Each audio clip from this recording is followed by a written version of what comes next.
संधि में क्या होता है कि विसर्ग के साथ स्वर अथवा व्यंजन के ध्वनियों से जो विकार उत्पन्न होता है उसे विसर्ग कहते हैं। जैसे देखिए स्वर और ध्वनियों से जो विकार, जैसे दु प्लस कर, दु देखिए दुह ये विसर्ग है, प्लस कर, यहाँ पर क्या हो जाएगा दुष्कर, ये दुष्कर हो जाएगा। लेकिन इसके भी बहुत सारे रूल हैं, इस रूल को आपको समझना है।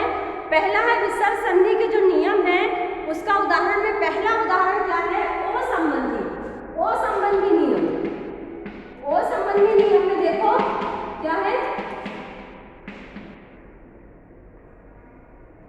यदि विसर्ग के बाद सघोष व्यंजन ग घ, सघोष क्या है, ग घ अंग ज झ, यहाँ अंदर से जो आवाज निकल रही है, ठीक है, न प भ म य र ल व आते हैं तो विसर्ग ओ में बदल जाता है।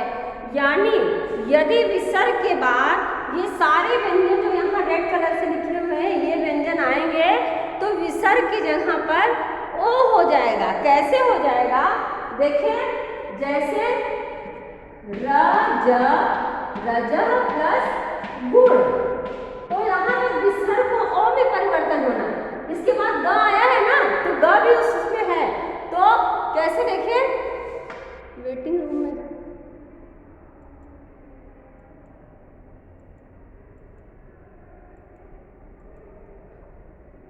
विसर्ग रजो गुड़, रजो गुड़, ठीक है। दूसरा क्या है, मन, मना प्लस हर, मना प्लस हर, तो क्या हो जाएगा मनोहर, विसर्ग का ओ में परिवर्तन मनोहर। दूसरा क्या है फिर मना प्लस नीप, न आ गया यहाँ पर, न आ गया, मना प्लस नीप, मनोनीप, मनोनीप, ठीक है। नेक्स्ट है विसर्ग का ओ में परिवर्तन। सारे जितने भी विसर्ग वाले शब्द हैं सबका ओ में परिवर्तन हो गया है। देखिए वय प्लस वृद्ध, वय वृद्ध, वयोवृद्ध, वयोवृद्ध। देखेंगे आपने विसर्ग के नियम में यदि विसर्ग के बाद क घ ज झ ञ ट ठ ड ढ अ ट नहीं है, त और च का रूप उधर समझाया गया था, ठीक है। ध न प फ ये सारे होंगे, इनके बाद अगर इनके पहले अगर विसर्ग रहेगा तो विसर्ग का ओ में परिवर्तन, जैसे कि रजा प्लस गुड़, रजो गुड़, मना प्लस जो विसर्ग है वो ओ में बदल गया है। इसके बाद ह आया है तो यहाँ विसर्ग ओ में मनोहर, मना प्लस नीप, मनोनीप, यहाँ विसर्ग में बदल गया। वय प्लस वृद्ध, व की जगह वय की जगह वयो हो गया, ठीक है। तो यहाँ विसर्ग का ओ में परिवर्तन। अब दूसरा है, दूसरा नियम क्या है, देखिए विसर्ग संधि का दूसरा नियम ये है ख वाला, श से संबंधित नियम, ठीक है। विसर्ग के पहले स्वर होने पर यदि विसर्ग का मेल च छ या स से होता है तो विसर्ग श में, देखिए दु प्लस चरित्र, ठीक है। यहाँ क्या बता रहा है, विसर्ग से पहले स्वर पर यदि विसर्ग का मेल च छ या स से होता है तो श में बदल जाता है। च से यहाँ मेल हुआ दु प्लस चरित्र, तो यहाँ पर क्या हो गया दुष्चरित्र, दुष्चरित्र। यहाँ पर इसका मेल च से हुआ है। दूसरा निह प्लस छल, यहाँ पर भी श हो जाएगा निश्चल, ठीक।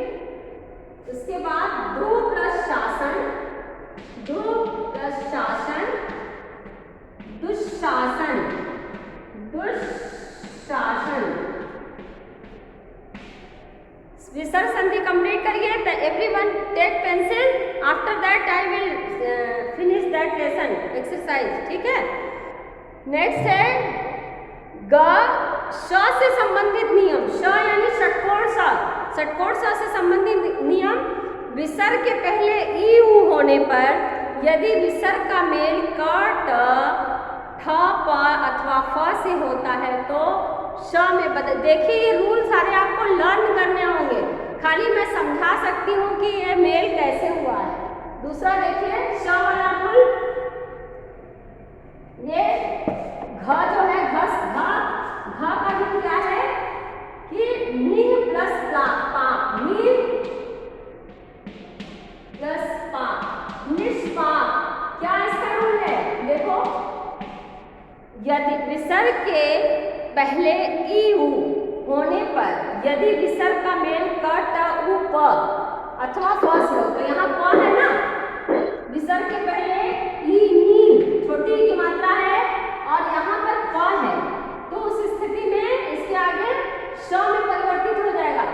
नी जो विसर्ग है वो आधा श में परिवर्तित हो जाएगा। उसी तरह नी प्लस फल, प भी देखिए, प के साथ फ भी था, यहाँ फ है तो निष्फल हो गया। नेक्स्ट है दुह प्लस कर्म। क भी देखी है, क ट ट प, 4-5 अक्षर है। दुह प्लस कर्म, दुह धन कर्म दुष्कर्म, ठीक है, दुष्कर्म। तो ये सारे रूल हैं श से संबंधित नियम कि अगर छोटी विसर्ग के पहले छोटी हो और विसर्ग के बाद क ट उ प फ हो तो विसर्ग षटकोण श में बदल जाता है। ठीक, फिर देखिए ससंबंधी नियम। यदि विसर्ग का मेल क त अथवा स से होता है तो स में बदल जाता है। यदि देखिए अंग वाला क्या है,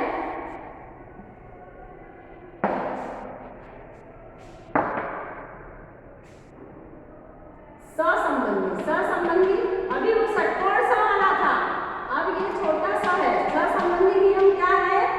स से यदि क त अथवा स से होता है विसर्ग का मेल तो स में बदल जाता है। जैसे नी प्लस तेज, नी प्लस तेज, ठीक है।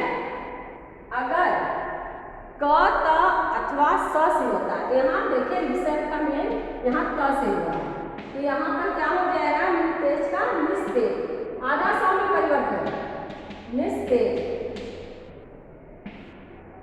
फिर नमः प्लस ते, नमः धन ते, नमस्ते। देखो नमः प्लस ते अगर पूछा जाए कि इसका संधि विच्छेद कीजिए या संधि कीजिए तो नमस्ते होगा। नमः प्लस कार, नमस्कार, नमः का है, नमः प्लस कार, नमस्कार। नियम आपको लर्न करना होगा तभी आप पहचान पाएंगे कि कौन सा संधि कौन सा है, ठीक है। फिर लास्ट है र संबंधी नियम। विसर्ग का र में परिवर्तन। जैसे दुर्बल, हम लोग दुर्बल का संधि विच्छेद क्या करेंगे, दु धन बल। दुर्बल का क्या करेंगे, दु धन बल। देखिए र संबंधी नियम क्या है, र संबंधी नियम में विसर्ग का र में परिवर्तन, ठीक है। विसर्ग र में परिवर्तन कैसे, र में परिवर्तन, दु धन बल, दुर्बल, र यानी आधा र, दुर्बल कैसे होगा, विसर्ग के पहले अ अथवा आ के अतिरिक्त स्वर होने पर यदि विसर्ग का मेल अ आ इ उ ए ऐसे होता है तो श से होता है तो विसर्ग र में परिवर्तित। जैसे दु प्लस बल दुर्बल, निह प्लस बल निर्बल, नी प्लस बल निर्बल, और नी प्लस उत्तर निरुत्तर, निरुत्तर। कुछ अन्य नियम भी हैं। विसर्ग के पहले अ अथवा आ होने पर यदि विसर्ग के बाद कोई स्वर नहीं होता तो विसर्ग लुप्त हो जाता है। जैसे नीरज, विसर्ग के बाद अगर अ अथवा आ हो तो विसर्ग का लोप हो जाता है। जैसे नि प्लस रज, र अ, तो नि प्लस रज नीरज, वहां पे विसर्ग हट गया। ठीक है। कुछ मुख्य बिंदु है, देखिए। जैसे दो सपाट के दो शब्दों के निकटवर्ती वर्णों को मिलने को संधि कहते हैं। संधि के तीन भेद होते हैं, स्वर संधि, विसर्ग संधि और व्यंजन संधि। जब स्वर के साथ स्वर का मेल होता है तो ऐसी संधि स्वर संधि कहलाती है। जैसे विद्या धन आलय, आ। ठीक है। तो स्वर का स्वर से मेल हुआ। स्वर और व्यंजन के मेल से अथवा व्यंजन और व्यंजन के मेल से होने वाली संधि व्यंजन संधि। स्वर संधि में स्वर का स्वर से ही मेल होता है, परंतु व्यंजन संधि में स्वर का स्वर से भी मेल हो व्यंजन का स्वर से भी मेल हो सकता है और व्यंजन का व्यंजन से भी मेल हो सकता है। विसर्ग के साथ किसी स्वर अथवा व्यंजन का मेल हो तो उसे विसर्ग संधि कहते हैं। विसर्ग के साथ, विसर्ग इस साइड रहेगा, विसर्ग के साथ किसी स्वर या व्यंजन का मेल हो तो उसे हम विसर्ग संधि कहते हैं। फिर स्वर संधि के 5 भेद होते हैं। दीर्घ संधि, गुण संधि, यण संधि, अयाज संधि और यण संधि। ठीक। अब हम लोग आपकी कॉपी में बस यही लिखना है कि संधि किसे कहते हैं, इसके कितने भेद होते हैं। सभी भेदों को संधि के उदाहरण सहित बताएंगे और स्वर संधि के भेदों के नाम। स्वर संधि के 5 भेद होते हैं, गुण संधि, यण संधि, अयाज संधि, वृद्धि संधि और दीर्घ संधि। संधि करके संधि का नाम लिखिए। देखिए, पहला है सम प्लस शय। क्या होगा? संशय। राइट। अपनी बुक में लिखेंगे। एक्सरसाइज कंप्लीट करिए। अभ्यास प्रश्न पहला का पेंसिल लो। एक्सरसाइज नंबर 3 अभ्यास प्रश्न कंप्लीट करो। संशय, संशय व्यंजन संधि, व्यंजन संधि है, लिखिए। दूसरा है ख वाक प्लस जाल, वाक जाल, वाक प्लस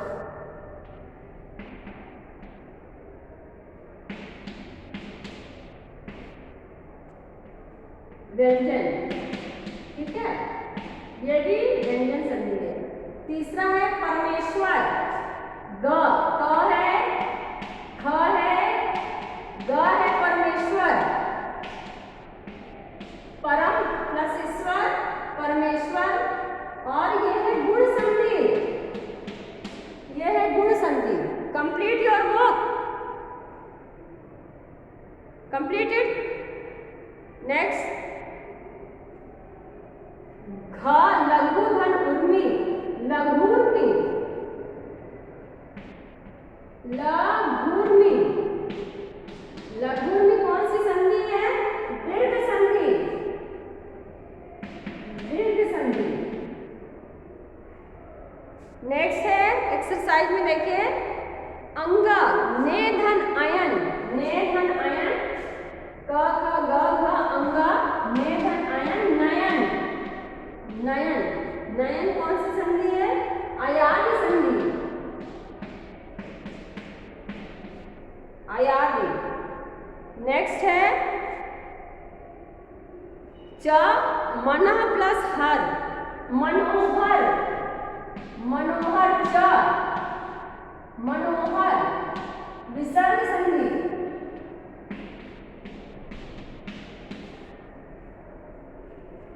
नेक्स्ट फिर देखिए, वर्षा ऋतु, वर्षा ऋतु। कंप्लीट करो अपनी अपनी बुक साथ में। वर्षा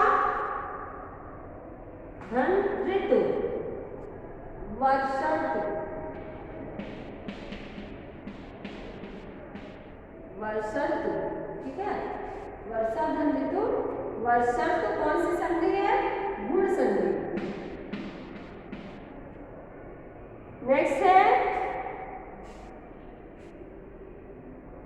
महा प्लस इंद्र महेंद्र, महेंद्र, महा प्लस इंद्र महेंद्र गुण संधि।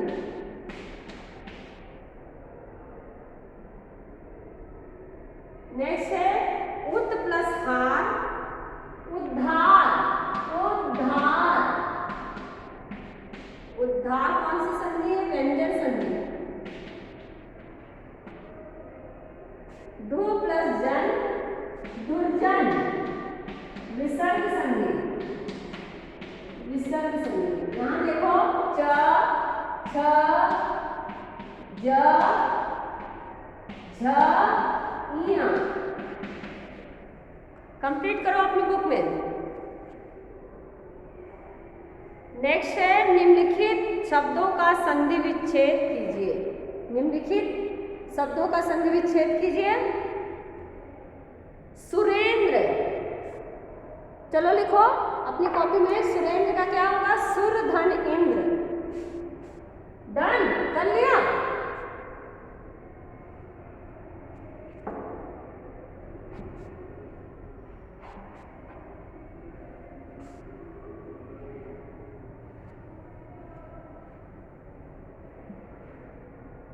एक्सरसाइज सेकंड 4 वाली एक्सरसाइज है संधि विच्छेद, संधि विच्छेद। देखिए पहला है क सुर धन इंद्र, सुरेंद्र, क। फिर इसके बाद ख में देखो यथा प्लस अर्थ, यथार्थ। ग में देखिए दिक प्लस अन, दिक धन अन, दिगंत। और न प्लस ध, न प्लस अक, न प्लस अक नायक। दिक प्लस ज, दिक प्लस ज, दिग्गज। नेक्स्ट है पर धन उपकार, अंग पर धन उपकार। च अनुप्लस छेद, अनुधन छेद। Miss completed. अनु प्लस छेद, अनुच्छेद।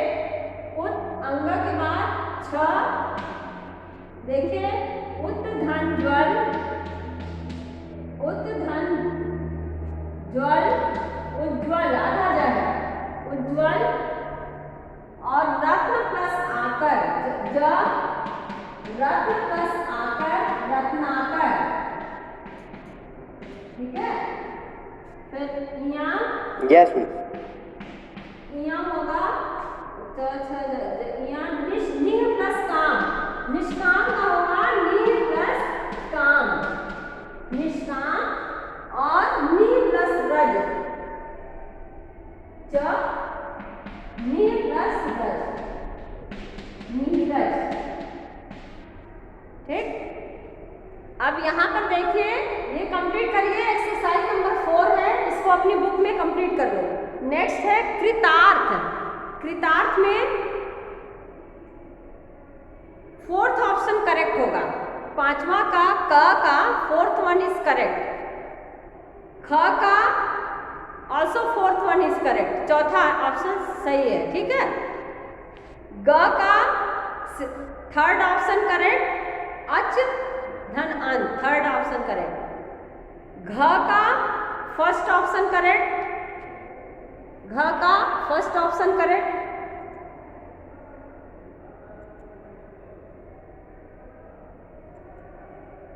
अंग का 2nd ऑप्शन करेक्ट, अंग 2nd ऑप्शन करेक्ट।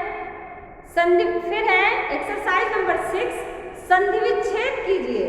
संधि विच्छेद की सही संधि कीजिए। जो संधि विच्छेद किया उसको संधि करके लिखना है। तो छठा का क है, क का फर्स्ट ऑप्शन करेक्ट है, शस्त्रास्त्र। ख का third option is correct, third, ख। ग का सेकेंड ऑप्शन करेक्ट, ग का सेकेंड ऑप्शन करेक्ट। घ का फर्स्ट ऑप्शन करेक्ट। अंग का लास्ट वन, घ करेक्ट, लास्ट, पर्यावरण, घ ऑप्शन करेक्ट अंग का। ठीक है, तो एक्सरसाइज इसकी कंप्लीट हो गई। बाकी क्लास में जब क्लास अटेंड करने आएंगे तो जो भी डाउट होगा हम लोग संधि का क्लियर करेंगे।